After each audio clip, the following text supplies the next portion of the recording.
Pois bem, eu nasci num lar cristão, sempre ouvia a palavra do Senhor, só que porém só ouvia de ouvir falar mesmo, né? Eu tive um intervalo de 98 até 2008 fora dos caminhos do Senhor, e ali então eu conheci o mundo, e por ali eu fiz de tudo que o mundo oferece mesmo.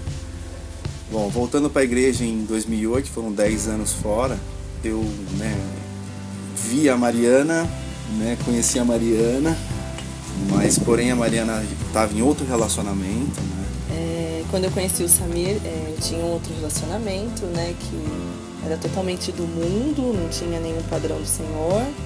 Mas mesmo assim eu estava dentro da igreja e tendo atitudes que não agradavam a Deus, né? Quando eu vi o Samir pela primeira vez, meus olhos brilharam. Eu falo assim, existe amor à primeira vista. Eu falei, gente, quem que é esse rapaz, né? E namorando com outra pessoa, né? E fui querendo saber quem que era, aí a gente se conheceu, né? Como eu não tinha os princípios do Senhor, pra mim não tinha problema conversar com outra pessoa do sexo oposto namorando, era normal, né? E dentro da igreja, isso dentro da igreja. E daí eu falei, nossa, eu preciso terminar meu namoro. Eu me apaixonei assim completamente quando eu vi ele, eu falei, é esse rapaz que eu quero, né? Aí com o tempo eu terminei meu namoro, a gente começou a se conhecer, né? A gente começou a sair às escondidas, porque nem minha família, nem a família dele aceitava o namoro. E com isso, conhecendo a Mariana, saindo às escondidas, acontecia tudo que acontecia no mundo dentro da igreja. Saindo às escondidas, final de culto, né? E tudo vida de casado mesmo, né? Só que em contrapartida, fazendo isso dentro da igreja, tudo errado, existe um peso maior, né? Porque você conhece a verdade. Um dos resultados de você não viver uma vida em santidade, né, é o preço de brigas, de ciúmes, perturbações. Era um relacionamento super perturbado. Mas as pessoas não acreditavam no nosso namoro, né? Achavam que o Samir ia continuar com as práticas do mundo, até mesmo se afastar, porque eu não tinha um posicionamento diante de Deus. E daí a gente começou a namorar, a ter as práticas, né, relação sexual antes do casamento. Já cheguei a morar um mês na casa dele, briguei com a minha mãe, fui morar com ele. Eu acho que eu só não engravidei porque Deus ainda estava cuidando, né?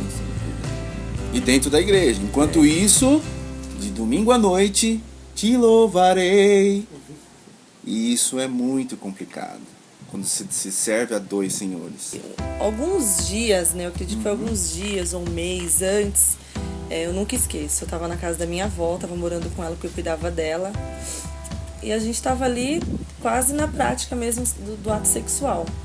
Eu já tava nua e o Samir pegou, tirou eu de cima dele e falou, não, a gente não vai continuar errado, porque não é isso que Deus quer.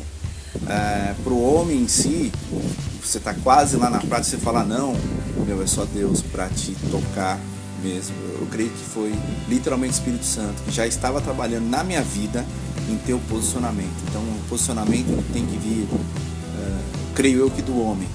Pro homem é mais difícil, né? E foi bênção. Foi bênção, foi doído porque ela não acreditou, foi um momento impactante para ela. Eu falei, não, a gente precisa tomar um posicionamento. Por conta das consequências do pecado em si que a gente estava colhendo dentro do relacionamento. Tudo perturbado, tudo errado. Tava cansado. Ele não confiava em mim pelo fato de eu estava em um relacionamento e comecei, né, conversar com ele, se falava por telefone. Então ele imaginou assim, na cabeça dele passava assim, se ela fazia isso com outro cara, ela vai fazer comigo. Então assim, a cada esquina que eu ia ele me ligava. Então a gente vivia um namoro assim, perturbado, cara. Era uma prisão. Nossa, era um ligando pro outro, com ciúmes do outro, brigando com o outro, fazendo baixaria, brigando, agredindo, um indo pra cima do outro. Era assim, barraco mesmo. Era feio. E a gente sabia, no fundo sabia que não era isso que Deus tinha. Como que a gente estava dentro, né? Buscando a Deus, né? Entre parênteses, buscando a Deus perante as pessoas e no fundo, tendo essas atitudes? Será que era isso que Deus queria pra gente? Será que é isso? Não, não é isso. E depois de alguns dias a gente foi convidado pro seminário. Vamos nesse seminário, né? Aí chegamos lá, namoro em santidade. Falei, meu Deus, o que eu tô fazendo aqui? Né? Eu falei, como isso, né? Namoro em santidade? O que é isso, né? E ouvindo as suas ministrações, realmente o Senhor tocou no nosso coração. É isso que eu tenho para vocês. Isso é o melhor que eu tenho para vocês. Eu tenho um casamento abençoado para vocês. Eu tenho um namoro santo para vocês.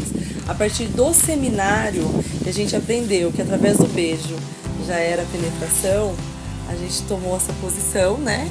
E depois do seminário eu falei, não, é isso que a gente quer, é isso que a gente vai fazer. Não vai ser fácil, não vai, mas eu creio que lá na frente vai ter, assim, muitas alegrias, vai ter nosso casamento, tudo aquilo que a gente sonha, o que Deus sonhou pra gente, né? Então foram 9 meses de relacionamento de santidade. De não se beijar, de não se abraçar. Foi difícil, porque por conta disso, nesse intervalo dos 9 meses, a gente estava querendo casar, ficamos noivos, às escondidas, porque ninguém acreditava na gente. Porém, a gente colocou diante do Senhor mesmo. Senhor, se for para acontecer, o Senhor vai abençoar, sem ninguém acreditar. Mas o Senhor, Ele direcionava a cada segundo. Porque eu acredito que foi esses 9 meses, foi os 9 meses de preparo mesmo, né? Deus começou realmente assim, vocês estão fazendo a minha vontade? Então é isso que eu vou fazer com vocês. O apartamento, conseguimos, né, imobiliar o apartamento. Claro, a gente ganhou muita coisa. Deus foi assim... Foi provendo. Tudo que a gente menos esperava, assim, começou a acontecer. Por quê? Porque aquilo era o melhor de Deus pra nós, né? Porque a gente tomou um posicionamento. E foram uns 9 meses, assim, que aconteceu de uma forma assim que eu falei, Senhor, por que eu, né, não fiz isso antes, né? Que lindo que Deus tá fazendo com a gente, né? E daí no dia 4 de dezembro de 2010 a gente se casou, né? Aí tanto é que tava na época do livro, né? Agora sim o noivo pode beijar a noiva, né? E nos casamos, o Senhor tava realmente ali no nosso casamento, né? Ele foi o convidado principal, né? Dessa história, desse casamento. Tem um detalhe da lua de mel. Eu vou falar. Eu falo ou você fala? Pode falar você. Por quê? Porque eu acho que quando se começa um jejum, há um começo e fim. Na noite nossa de núpcias, houve-se uma entrega. Nós estávamos nu e ali nós oramos, né, ao Senhor. Uhum. E foi um momento muito bonito. E eu estou emocionado porque assim me faz lembrar do que foi pago um preço muito alto para isso, para que a gente estivesse aqui hoje, até testemunhando sobre isso. Vale a pena manter e estar na presença do Senhor para ter um relacionamento em santidade. Vale a pena. Foi um momento ímpar, cara. Foi como se fosse a primeira vez. A gente tava limpo. Porque a gente tava limpo, tava assim entregue. Havia-se até vergonha de um do outro. Onde tinha a prática do pecado, não existia vergonha. Existia demônios ali contribuindo para que aquilo acontecesse. Então foi um momento lindo. E o fruto, né, dessa relação, que é o Lourenço. Depois de 2 anos, né, ele realmente veio para que essa aliança viesse mais forte, saudável, com saúde. E depois do casamento, né, o Senhor nos confiou o ministério de líder de jovens, né? E onde alguns jovens de namorados, né, a gente contava o nosso testemunho, né? E foi bom porque eu acredito que muitos aderiram. Né, alguns já estão casados. Até casados, é interessante, né? É verdade. Então, assim, é algo que foi um fruto, né, que a gente pôde passar para os jovens. E agradecemos a você e a Júlia. Com certeza. Né? A Deus, em primeiro lugar, certeza, por ter confiado esse ministério na mão de vocês, que é um ministério sério. Tem nos abençoado e eu creio que tem abençoado e vai abençoar muitos jovens.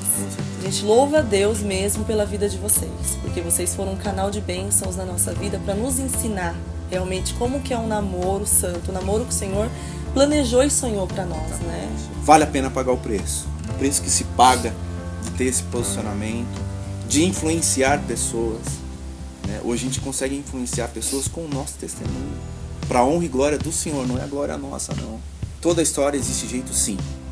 A nossa história começou totalmente errada, ninguém dava crédito, mas através de um posicionamento e a direção do Senhor, né, eu creio que há jeito, sim, para tudo, para qualquer história. Pode ser uma história mais torta, mas quando existe um posicionamento, é possível. Hoje a gente tem um casamento abençoado, somos uma família